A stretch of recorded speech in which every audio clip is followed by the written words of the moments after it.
नमस्कार दोस्तों। तो स्वागत है आप सभी का एक बार फिर से हमारे YouTube चैनल में। आज से हम चैप्टर नंबर 3 स्टार्ट करेंगे।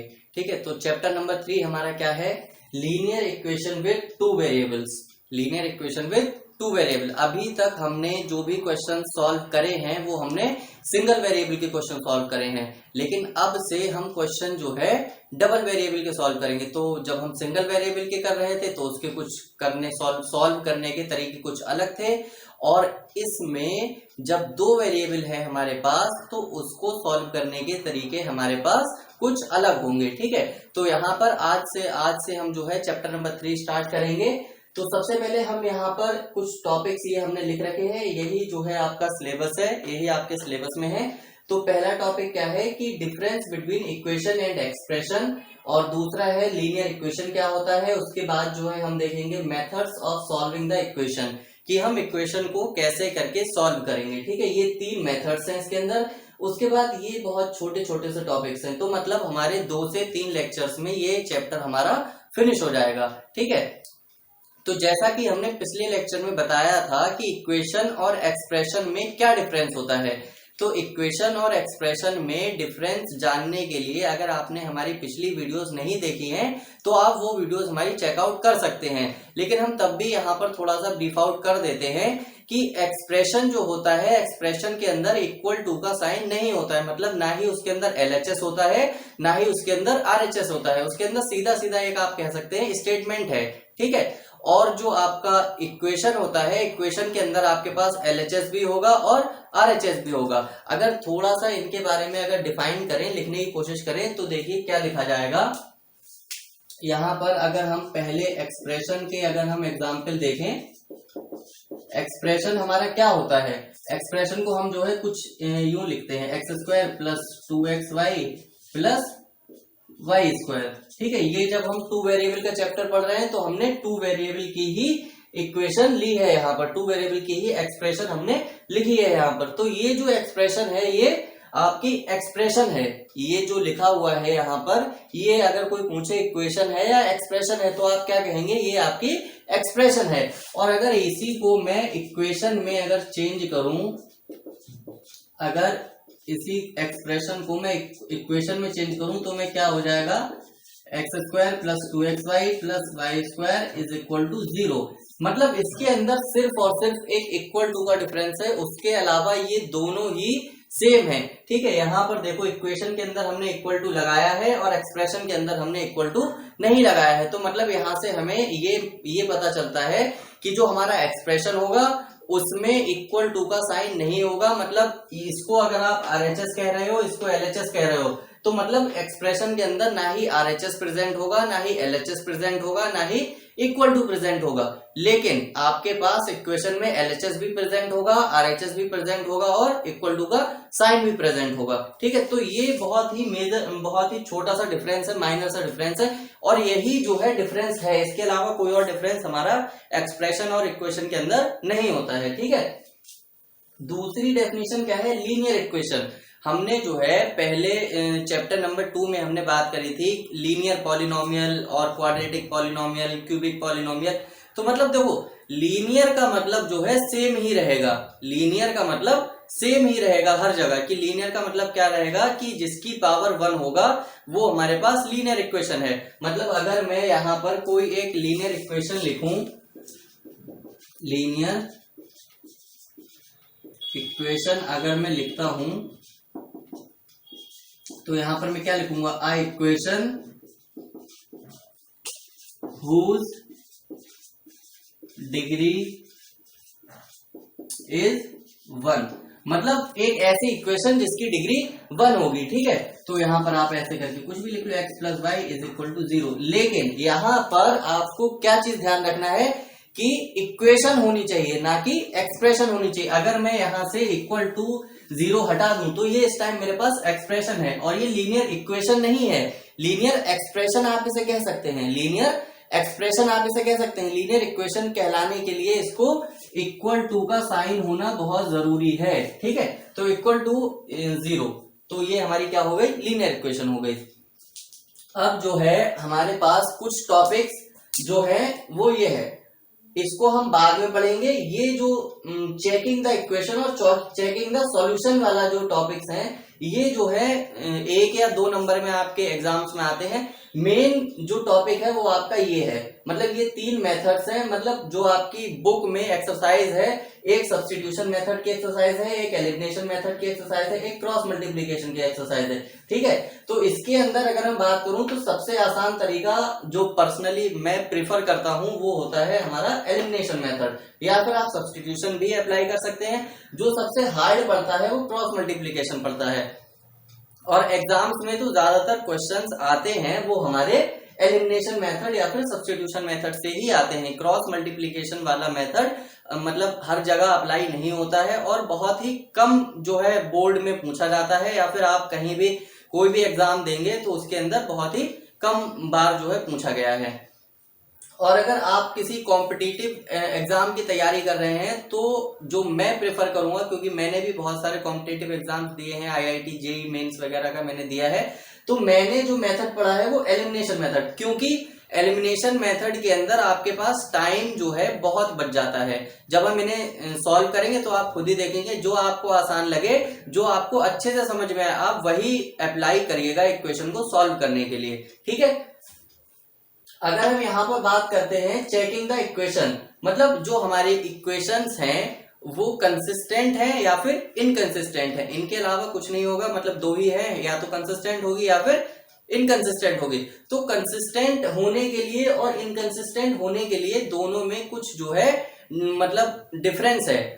इसके अंदर अगर कंसिस्टेंट है हमारी इक्वेशन तो कुछ प्रॉपर्टीज अलग हैं, और जो है इनकंसिस्टेंट है तो कुछ प्रॉपर्टीज अलग हैं। ठीक है, अगर कंसिस्टेंट होगा हमारा, तो कंसिस्टेंट के लिए हमारे पास देखो, कंसिस्टेंट होने के लिए हमारे पास इक्वेशन के यूनिक सॉल्यूशन होने चाहिए, इक्वेशन के यूनिक सॉल्यूशन होने चाहिए या फिर इनफाइनाइट सॉल्यूशन होने चाहिए। ठीक है, या तो यूनिक सॉल्यूशन होने चाहिए या फिर इनफाइनाइट सॉल्यूशन होने चाहिए। अब यहां से हमें एक चीज और देखी कि यार ये यूनिक सॉल्यूशन है और ये इनफाइनाइट सॉल्यूशन। इनकंसिस्टेंट का भी अगर लिखो तो इनकंसिस्टेंट का भी आप यहां से लिख सकते हो कि इनकंसिस्टेंट के अंदर नो सॉल्यूशन पाया जाता है। अब देखो, या पिछले चैप्टर में हमने किसकी बात करी थी, जीरोस, मतलब हम जीरोस कह रहे थे, और इस चैप्टर में हम जो है सॉल्यूशन कह रहे हैं। यहाँ पर सॉल्यूशन की जगह हम जो है जीरोस भी कह सकते हैं, सॉल्यूशन भी कह सकते हैं। ठीक है, तो ये जो मतलब तीनों हमें मिले हैं यहाँ से, मतलब जब हमने यहाँ पर ये देखा कि अगर हमें कोई इक्वेशन चेक करनी है कि वो कंसिस्टेंट है या फिर इनकंसिस्टेंट है, तो उसके लिए हमें क्या चीज पता होना चाहिए कि उसके सॉल्यूशन जो है कैसे हैं, उसके सॉल्यूशन जो है कैसे हैं, यूनिक है या फिर इनफाइनाइट है या फिर कोई सॉल्यूशन नहीं है। तो देखो, यूनिक सॉल्यूशन के लिए आपके पास A1 upon A2 is not equal to B1 upon B2 होना चाहिए। ठीक है, A1 upon A2 is not equal to B1 upon B2 होना चाहिए। अभी मैं समझाऊंगा कि ये A1 और A2 और B1 B2 क्या है। ठीक है, और अगर मैं जो है इसकी नो सॉल्यूशन की बात करता हूं तो नो सॉल्यूशन के अंदर मेरे पास क्या आ जाता है, A1 upon A2 is equal to B1 upon B2 is not equal to C1 upon C2। ठीक है, तो ये हो जाएंगे हमारे नो सॉल्यूशन। और अगर मुझे इनफाइनाइट सॉल्यूशन की बात करनी है तो A1 upon A2 is equal to B1 upon B2 और is equal to C1 upon C2, ये होना चाहिए। अब यहाँ पर देखो, हमने शुरुआत कहाँ से करी, हमने शुरुआत करी कि हमें जो है ये चेक करना है कि हमारी इक्वेशन जो है कंसिस्टेंट है या फिर इनकंसिस्टेंट है। तो देखो, सबसे पहले कंसिस्टेंट और इनकंसिस्टेंट चेक करने के लिए आपको ये पता होना चाहिए कि उसके सॉल्यूशन कैसे हैं, उसके सॉल्यूशन कैसे हैं, यूनिक है या फिर इनफाइनाइट है या फिर कोई सॉल्यूशन उसका नहीं है। यूनिक का मतलब क्या होगा, देखो यूनिक का मतलब होगा सिर्फ और सिर्फ एक होना चाहिए, मतलब सिर्फ और सिर्फ एक होना चाहिए। अब देखो, हम कहते हैं कि बहुत सारी चीजें जो है यूनिक है, यूनिक मतलब कि कुछ अलग है, कुछ विचित्र है, तो वही जो है विचित्र यहाँ पर हमने 1 से डिफाइन करा है कि यहाँ पर अगर यूनिक सॉल्यूशन है तो उसके सॉल्यूशन 1 होगा। ठीक, इनफाइनाइट आप समझते हैं, इनफाइनाइट मतलब एक, मतलब बहुत सारे, मतलब 1 नहीं 2 नहीं 3, मतलब कोई काउंटिंग नहीं है कितने भी सॉल्यूशन उस इक्वेशन के हो सकते हैं, ठीक। और अगर हम नो सॉल्यूशन की बात करें तो नो सॉल्यूशन मतलब कोई सॉल्यूशन उस इक्वेशन का नहीं है, ठीक। इतनी बात समझ में आ गई। अब उसके बाद हम ये देखते हैं कि यूनिक सॉल्यूशन अगर है तो हमें कैसे पता चलेगा, इनफाइनाइट सॉल्यूशन है तो हमें कैसे पता चलेगा, और अगर कोई सॉल्यूशन नहीं है तो हमें कैसे पता चलेगा। तो उसके लिए हमारे पास ये जो टेबल है ये बहुत ही इंपॉर्टेंट टेबल है, ये आपको याद करनी पड़ेगी, ठीक है। ये जो बॉक्स के अंदर है ये स्टार मार्क कर लो, ये आपको याद करनी पड़ेगी, ठीक। तो इसको याद करने का एक सबसे बढ़िया तरीका ये है कि देखो अगर a1 upon a2 b1 upon b2 के बराबर नहीं है, a1 upon a2 b1 upon b2 के इक्वल नहीं है तो हमारा यूनिक सॉल्यूशन होगा, ठीक है। तो हमारा कौन सा सॉल्यूशन हो जाएगा, यूनिक सॉल्यूशन हो जाएगा। और अगर b1 upon b2 c1 upon c2 के इक्वल नहीं है, यहाँ पर देखो दो से ही याद करके चलना, तीनों याद मत करना, दो से ही याद करके चलो तो थोड़ी सी आसानी आपको पड़ जाएगी। जैसे जैसे आप जो क्वेश्चन सॉल्व करोगे वैसे वैसे ये चीज आपको याद आती रहेगी, ठीक है। अगर मैं बोर्ड के पॉइंट ऑफ व्यू से बात करूं तो बोर्ड के पॉइंट ऑफ व्यू से इसमें 2 क्वेश्चंस आपके आएंगे, ठीक। 2 क्वेश्चंस आते हैं। अब जो है अगर बोर्ड का पैटर्न चेंज मतलब होता रहता है तो जो है वैसे इससे 2 क्वेश्चंस आते हैं। पहला क्वेश्चन क्या आएगा कि आपको जो है ये चेक करना होगा कि ये इक्वेशन जो है कंसिस्टेंट है या फिर नहीं है या फिर इनकंसिस्टेंट है, ठीक है। दूसरा ये आएगा कि इसके सॉल्यूशन जो है यूनिक है या फिर नो सॉल्यूशन है या फिर इनफाइनाइट सॉल्यूशन है, ठीक है। तो देखो दो क्वेश्चन आएंगे, 2 नंबर के आते हैं, तो मतलब यहाँ से 4 नंबर आपके ये पक्के हो जाएंगे, ठीक। अगर ये आपको याद हो गया तो मतलब 4 नंबर आपके यहाँ से पक्के हो जाएंगे। अब देखो अगर नो सॉल्यूशन है तो आपको क्या करना है, नो सॉल्यूशन में आपको देखो b1 upon b2 is not equal to c1 upon c2 होना चाहिए। और अगर इनफाइनाइट है तो इनफाइनाइट को याद करने की जरूरत नहीं, इनफाइनाइट में मतलब तीनों जो है वेरिएबल्स जो है या टर्म्स जो है वो हमारे बराबर होंगे। अब देखो अब हम a1 और b1 और a1 a2 और जो है हम b1 और b2 और c1 और c2 को हम जो है समझते हैं कि ये क्या है, ठीक। तो सबसे पहले अगर यहां से हम एक इक्वेशन बनाते हैं, हम यहाँ पर इक्वेशन बनाते हैं जैसे 2x plus 2y plus 2 is equal to 0 और ये 3x plus 3y plus 3 is equal to 0, ठीक। तो ये इक्वेशन है हमारी, ये इक्वेशन है, एक्सप्रेशन तो नहीं है। तो इक्वेशन और एक्सप्रेशन में डिफरेंस जो है आपको बहुत अच्छे से समझ में आ गया होगा कि इक्वेशन और एक्सप्रेशन में डिफरेंस हमारा क्या होता है। तो यहाँ पर अगर आपका जो क्वेश्चन बोर्ड में आता है वो कैसे आता है कि आपको जो है ये 2 इक्वेशन दे देगा, ठीक। 2 इक्वेशन देने के बाद आपको क्या कहेगा कि check the equation, if consistent then yes, if inconsistent then no, ठीक। तो अब देखो यहाँ पर आपको हमने क्या बताया कि इनकंसिस्टेंट और कंसिस्टेंट चेक करने के लिए आपको ये पता होना चाहिए कि सॉल्यूशन कैसे हैं, ठीक। तो सबसे पहले उसके लिए हमें ये देखना पड़ेगा कि इसके सॉल्यूशंस कैसे हैं। अब सॉल्यूशन देखने के लिए हमारे पास टेबल है, सॉल्यूशन देखने के लिए हमें टेबल पेपर में तो देखने को नहीं मिलेगी, तो ये टेबल आपको याद करनी है, ठीक। जब आपको टेबल याद होगी, अब देखो इसको, ये जो हमने यहाँ पर टेबल बनाई है इसको मैं देखो इक्वेशन में कितनी आसानी से आपको समझाता हूँ, ठीक। देखो जो आपकी पहली वाली इक्वेशन है, जो आपकी पहली वाली इक्वेशन है, या फिर इसको समझाने के लिए मैं आपको जो है जनरल इक्वेशन ऑफ, यहां पर अगर मैं लिखूं जनरल इक्वेशन ऑफ 2 वेरिएबल, अगर मैं 2 वेरिएबल की जनरल इक्वेशन, अगर जनरल मतलब सब में यही अप्लाई होगी, ठीक। तो जनरल में अगर लिखूं तो क्या आती है हमारी ax plus by plus c is equal to 0, या फिर ऐसे करके लिख लो ax plus by is equal to c, ऐसे करके लिख लो, ठीक है। या फिर यहाँ पे माइनस c, ठीक। अगर मैं इसको सही से लिखूं, देखो जनरली जो इक्वेशन होती है वो हमारी ये वाली चलती है, ये वाली हमें याद करनी पड़ती है। अब देखो यहाँ से आप इतना तो समझ रहे होंगे कि हमारा a क्या निकल कर आएगा, b क्या निकल कर आएगा, c क्या निकल कर आएगा। तो देखो इस टाइप के क्वेश्चंस को सॉल्व करने के लिए सबसे पहले जो आप पेपर में लिखेंगे वो आपको कैसे लिखना है, आपको जो है स्टार्ट करना है कैसे कि यहां से मुझे A1 A2 और A1 और यहां से आपका ये B1 और ये आपका C1, ये A2 ये B2 ये C2। तो देखो A1 कितना है हमारा 2 है। वेरिएबल नहीं लेना है, सिर्फ और सिर्फ कोफिशिएंट ही लेना है। ठीक, फिर से रिपीट कर दे रहा हूं, वेरिएबल नहीं लेना है, सिर्फ और सिर्फ कोफिशिएंट की ही वैल्यू लेनी है। A1 हो गया, A2 कितना है, अब देखो A1 तो ये हो गया, A2 ये नहीं हो जाएगा क्योंकि ये जो है इक्वेशन हमारी किस फॉर्म में है, ax plus B Y plus C. ठीक, और ये हमारी ax plus B Y plus C. ठीक, इस टाइप की इक्वेशन हमारी होती हैं। तो A2 हमारा ये वाला हो जाएगा, 3 हो गया, ये 2 हमने यहाँ पे लिख ही दिया। अब देखो B1 हमारा कितना है, 2 है। यहाँ पर एक गलती जो है बच्चे और करते हैं क्या कि साइन नहीं लेते हैं। देखो मैंने अभी इक्वेशन में कहीं भी माइनस का साइन नहीं लिया है, मैंने इक्वेशन में माइनस का साइन नहीं लिया है। अगर मैं यहाँ पर माइनस कर दूं, अगर मैं यहाँ पर माइनस का साइन ले लेता हूं तो मुझे यहाँ पर विद साइन लेना पड़ेगा।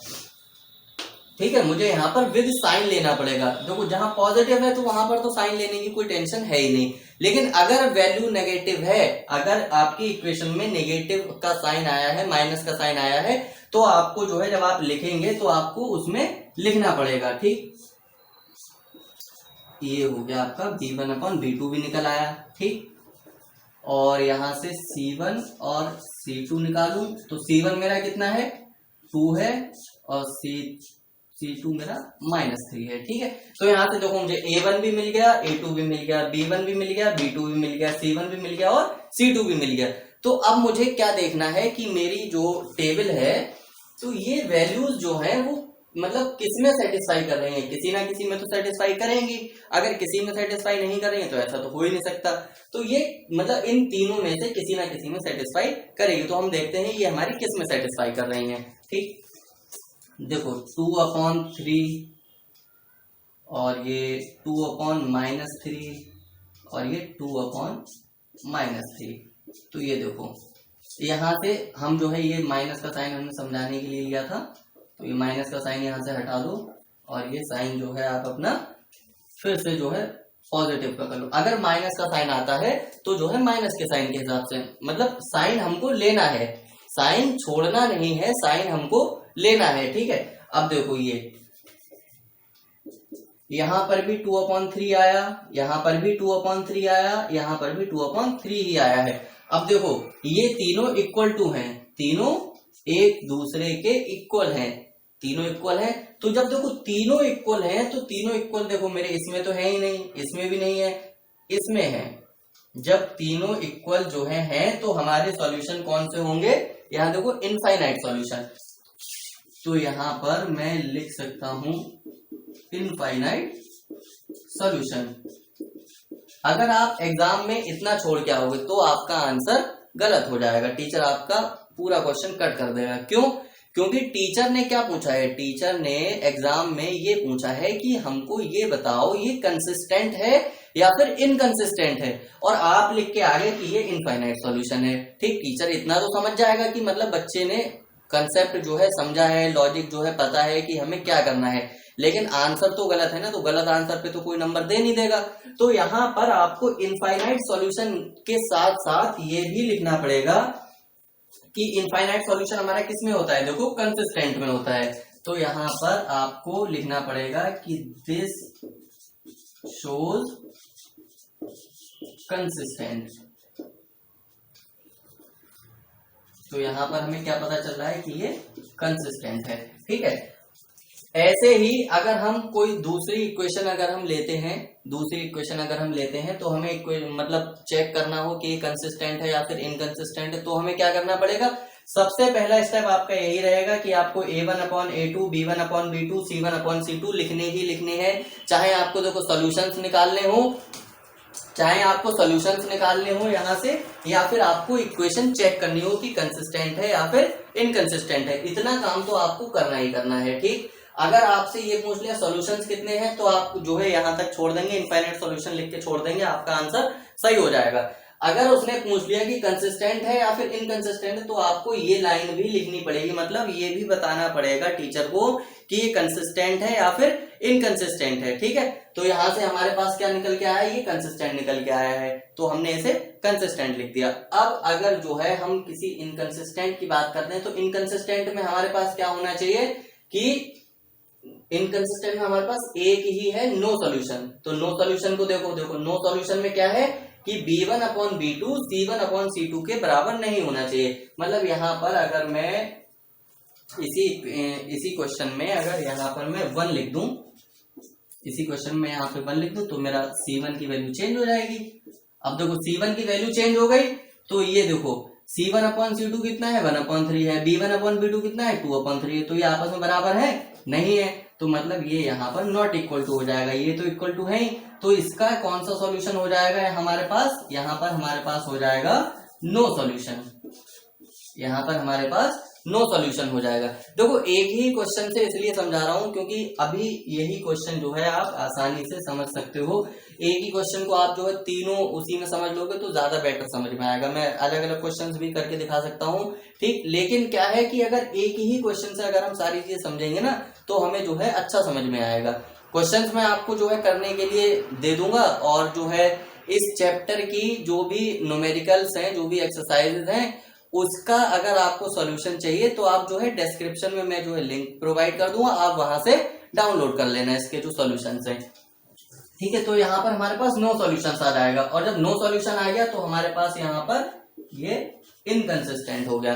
अब देखो इनकंसिस्टेंट वाला भी समझ में आ गया और कंसिस्टेंट वाला भी समझ में आ गया। ठीक, यहां से हमें दो चीजें समझ में आ गई कि यहां से हमें दो चीजें समझ में आ गई कि अगर हमें सॉल्यूशन निकालने हो या फिर हमें इक्वेशन चेक करनी हो कि कंसिस्टेंट है या फिर इनकंसिस्टेंट है, तो हमको बस इतना प्रोसीजर फॉलो करना है। अगर सॉल्यूशन पूछे हैं तो हमें यहाँ तक करना है, हमारा काम हो जाएगा, और अगर हमसे पूछा है कि कंसिस्टेंट है और या फिर इनकंसिस्टेंट है तो हमें यहाँ तक सॉल्व करना है।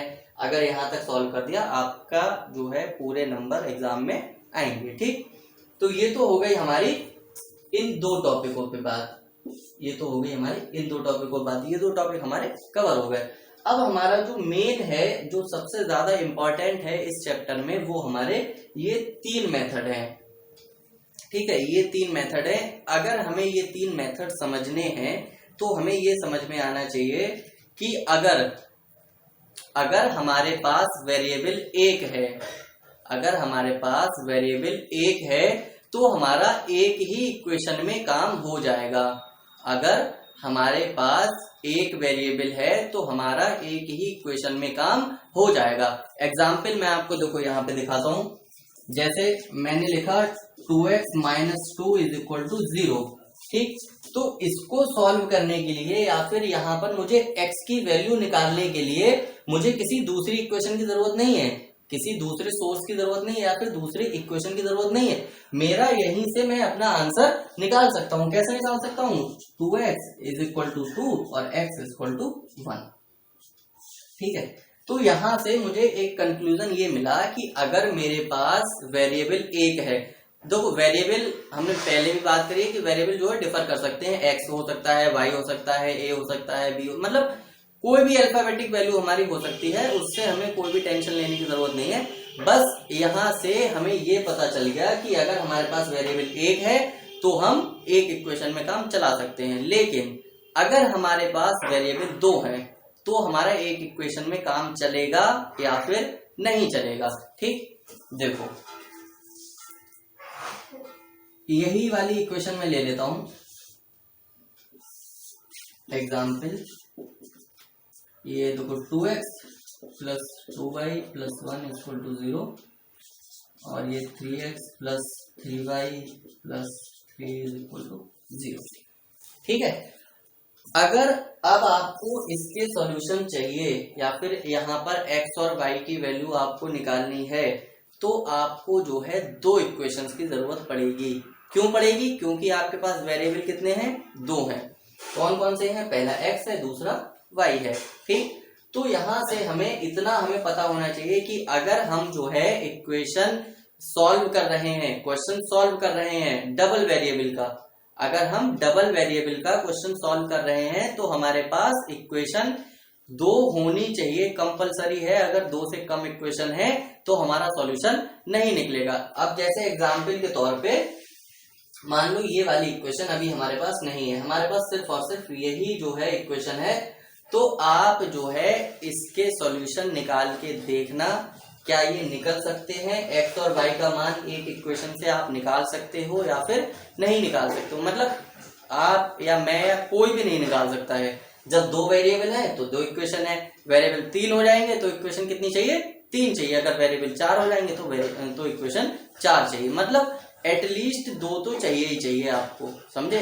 मतलब इतनी इक्वेशन अगर होंगी आपके पास, दो इक्वेशन होंगी, तभी आप डबल वेरिएबल का क्वेश्चन सॉल्व कर पाओगे, अदरवाइज नहीं कर पाओगे। ठीक, तो यहाँ पर देखो अगर मैं बात करूं सबसे पहले सब्स्टिट्यूशन मेथड की, सब्स्टिट्यूशन मेथड। ठीक, तो सब्स्टिट्यूशन मेथड हम जो है यहाँ से स्टार्ट करते हैं।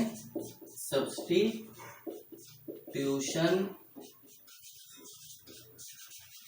मेथड, ठीक है। तो सब्स्टिट्यूशन मेथड में आपको अगर समझना है तो एक चीज जो है बहुत अच्छे से समझ में आना चाहिए, सब्स्टिट्यूशन का मतलब क्या होता है।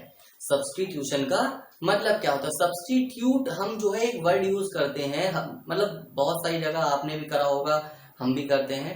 तो मतलब इसका मतलब क्या होता है, सब्स्टिट्यूट मतलब एक की जगह जो है दूसरा ले लेता है, एक की जगह दूसरा ले लेता है। जैसे आज मैं हूं यहाँ पर, कल को जो है मेरी जगह कोई आके और पढ़ाने लगे, तो इसका मतलब क्या है कि उस बंदे ने मुझे वो बंदा मेरा सब्स्टिट्यूशन है, मतलब मेरी जगह पर वो काम कर रहा है। ठीक है, ऐसे ही यहाँ पर सब्स्टिट्यूशन मतलब हम जो है एक की मदद से दूसरे की वैल्यू हम निकालेंगे। तो इसके लिए जो है हमने क्वेश्चन तैयार कर रखे हैं, वो हम देखो क्वेश्चन की मदद से आपको जो है समझाने की कोशिश करेंगे। ठीक, तो क्वेश्चन हमारा क्या है, 7x minus 15y is equal to 2 और x plus 2y is equal to 3।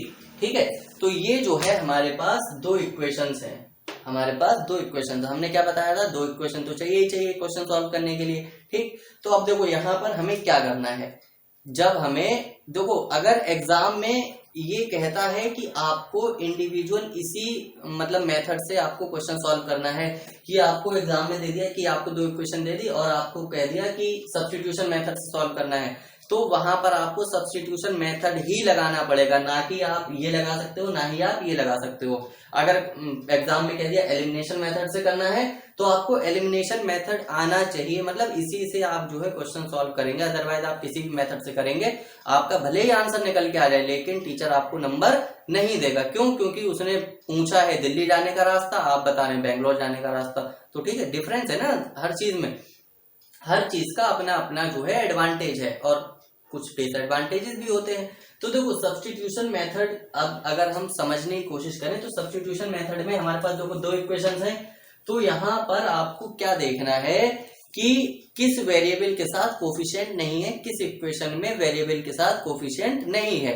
तो देखो यहाँ पर देखो, यहाँ 7 कोफिशिएंट है, यहाँ 15 कोफिशिएंट है, यहाँ पर देखो कोफिशिएंट नहीं है, यहाँ पर कोफिशिएंट नहीं है। तो देखो इसमें आपको या तो आप x की वैल्यू निकाल लो, x की वैल्यू निकाल लो, या फिर आप y की वैल्यू निकाल लो। अगर आप जो है x की वैल्यू निकालेंगे तो आप जो है दूसरे स्टेप में y की वैल्यू निकाल पाएंगे, और अगर पहले स्टेप में आप y की वैल्यू निकालते हैं तो दूसरे स्टेप में आप x की वैल्यू निकाल पाएंगे। तो समझने की कोशिश करो, ये है हमारी इक्वेशन नंबर 1 और ये है हमारी इक्वेशन नंबर 2। ठीक, तो मैं जो है सबसे पहले लेता हूं इक्वेशन 2। ठीक, यहां से value of x from equation 2। मैं जो है इक्वेशन 2 से x की वैल्यू निकालता हूं। इक्वेशन 2 से x की वैल्यू कैसे निकलेगी, x is equal to 3 minus 2y। ये मेरी देखो x की वैल्यू निकले। मतलब जरूरी नहीं है कि आपके पास न्यूमेरिकल वैल्यू ही आनी चाहिए या न्यूमेरिक वैल्यू ही आनी चाहिए, यहाँ पर आपकी वैल्यू वेरिएबल में भी आ सकती है। मतलब इसका मतलब ये है, अब देखो ये जो मेरे पास x की वैल्यू निकल के आई, अब ये वैल्यू उठा के मैं पहली वाली इक्वेशन में x की जगह पर रख दूंगा, मतलब मेरा क्वेश्चन सॉल्व हो जाएगा यहाँ से। ठीक, तो हमें सब्स्टिट्यूशन मेथड में यही करना है कि किसी एक इक्वेशन से x की वैल्यू निकाल लो या फिर y की वैल्यू निकाल लो, जिसकी आसानी से निकल आए वो वैल्यू निकालना। कठिन वैल्यू मत पकड़ना, ना ही ऐसी वैल्यू पकड़ना जिसके साथ कोफिशिएंट हो। और अगर मान लो दोनों इक्वेशन में कोफिशिएंट है तो ऐसी इक्वेशन पकड़ना है जिसमें कोफिशिएंट की वैल्यू कम हो। अब यहां से अगर मैं मान लो मैं 15y पकड़ता हूं, ठीक है, सपोज कि मैं पहली वाली इक्वेशन से निकालता हूँ y की वैल्यू, तो मुझे y की वैल्यू निकालने के लिए मुझे क्या करना पड़ेगा, देखो 2 यहाँ पर है, -7x प्लस का 7x है, उस साइड लेके जाऊंगा तो माइनस का 7x हो जाएगा, तो मुझे 7x जो उस तरफ लेके जाना पड़ेगा। तो यहाँ से अगर मैं करके दिखाऊं आपको, देखो यहाँ से ये सपोज है, ये सपोज कर लो, सपोज आपको जो है x की वैल्यू आपको इक्वेशन 1 से निकालनी है, x की वैल्यू इक्वेशन 1 से निकालनी है। तो कैसे करके निकालोगे, x की वैल्यू अगर इक्वेशन 1 से निकालोगे तो 7x is equal to 2 plus 15y और x is equal to 2 plus 15y upon 7। ये देखो यहाँ पे आपके पास डिनोमिनेटर में भी वैल्यू आ गई, तो इसको सॉल्व करने में थोड़ा सा आपका ज्यादा टाइम चला जाएगा।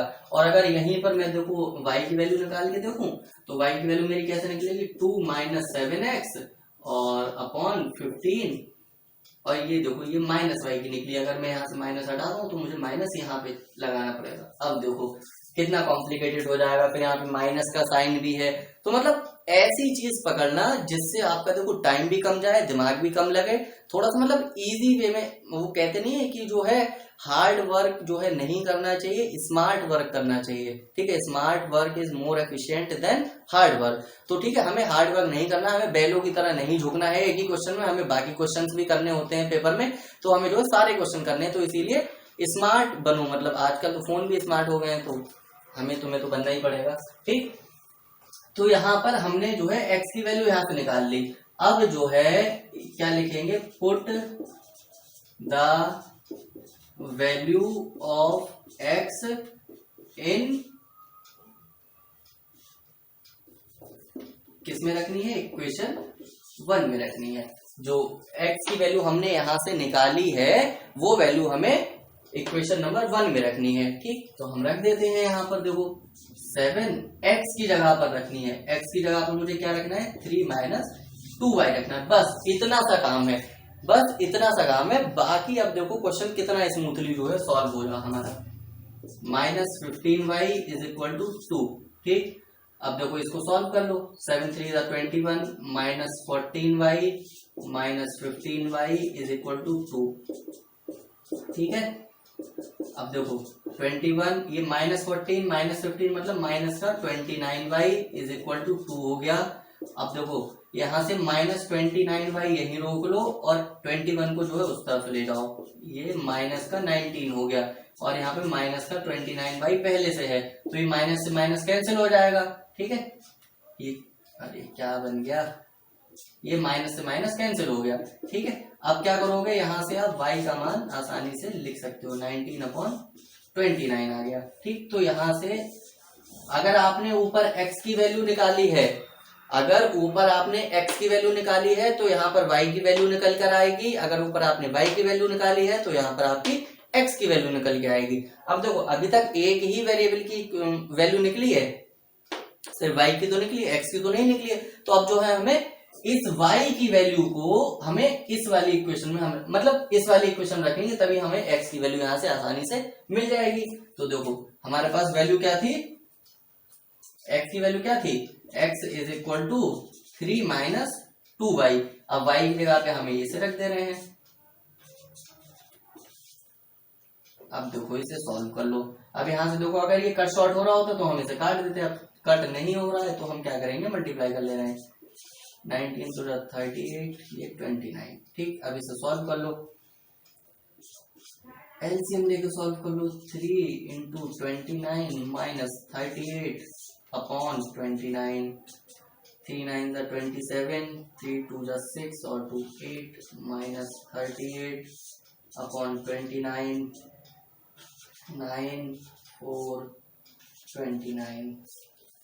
अब देखो ये किसी से कटेगा है नहीं, क्योंकि यहाँ पर हमारे पास एक प्राइम नंबर आ गया है, तो प्राइम नंबर आ गया है तो ये कटेगा नहीं। तो यहाँ से मेरे पास x की वैल्यू भी मैं ऐसे ही लिख सकता हूँ, ये मेरी x की वैल्यू आ गई। बस इतना सा आपको काम करना है। मेन काम आपका कहां पर है? मेन काम आपका यहां पर है। मेन काम आपका यहां पर है कि आपको जो है वैल्यू निकालनी है। किसकी निकालनी है? x की वैल्यू निकालनी है। अगर आपने x की वैल्यू निकाल दी तो आप यहाँ y की वैल्यू आपकी निकल आएगी। अगर y की निकल आई तो आप जो है यहाँ से x की वैल्यू निकाल सकते हो बहुत ही आसानी से। ठीक है, तो अब जो है हमारे पास दो मेथड जो है हमारे और बचे हैं, एलिमिनेशन मेथड और क्रॉस मल्टीप्लीकेशन मेथड। ठीक, इसका एक क्वेश्चन जो है हम अगले लेक्चर में और डिस्कस करेंगे। मतलब हर मेथड के दो दो क्वेश्चन हम जो है समझेंगे।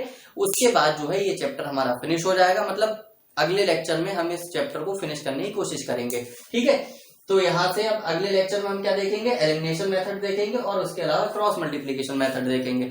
उसके अलावा इस चैप्टर में कुछ नहीं है। जो मेन है वो हमने बता दिया। मेन जो टॉपिक्स हैं वो आपके ये हैं। इसके अलावा आप जो है अगर मतलब शॉर्ट में आपको चाहिए, जो छोटे छोटे क्वेश्चंस आते हैं वो आपको यहाँ से मिलेंगे। इसमें जो मेथड्स वाले क्वेश्चन होंगे या सॉल्यूशन वाले क्वेश्चन होंगे उसमें से आपको शॉर्ट क्वेश्चन नहीं मिलेंगे। ठीक है, तो तब तक के लिए थैंक यू।